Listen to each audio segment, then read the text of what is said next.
This is the Lone Crater YouTube. We hope this video helps. In this video, I will show how to cook Vankaya tomato curry. First, select approximately 8 to 10 small, tender purple brinjals. Wash them well, trim the ends, and then cut each brinjal into 4 pieces lengthwise, ensuring the stem remains attached. Promptly place these cut brinjals in a bowl of water. This prevents them from turning brown. Having all your ingredients prepped and ready will make the cooking process smooth and enjoyable. Begin by heating approximately 2 tablespoons of cooking oil in a sturdy, wide pan over a steady medium flame. Once the oil is hot, carefully add about half a teaspoon of mustard seeds, letting them splutter completely. Next, stir in 1 teaspoon of cumin seeds and 2 whole dried red chilies for a few brief seconds until fragrant.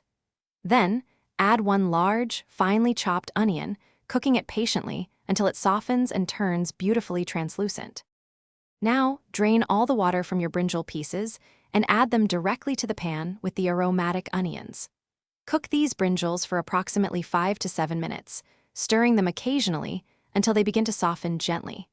Next, incorporate 1 full teaspoon of ginger garlic paste along with 1/4 teaspoon of turmeric powder. Finally, mix in 1½ teaspoons of red chili powder and 1 full teaspoon of coriander powder thoroughly. Now, it is time to introduce 3 medium-sized, finely chopped, ripe tomatoes into your simmering curry. Add approximately 1/4 cup of water. This will help create a rich, flavorful sauce. Season with salt to your liking, usually about 1½ teaspoons, and mix everything thoroughly. Cover the pan securely with a lid, then allow the curry to gently simmer on low heat for about 15 to 20 minutes, or until the brinjals are perfectly tender. Thanks for watching. Consider subscribing if we helped you.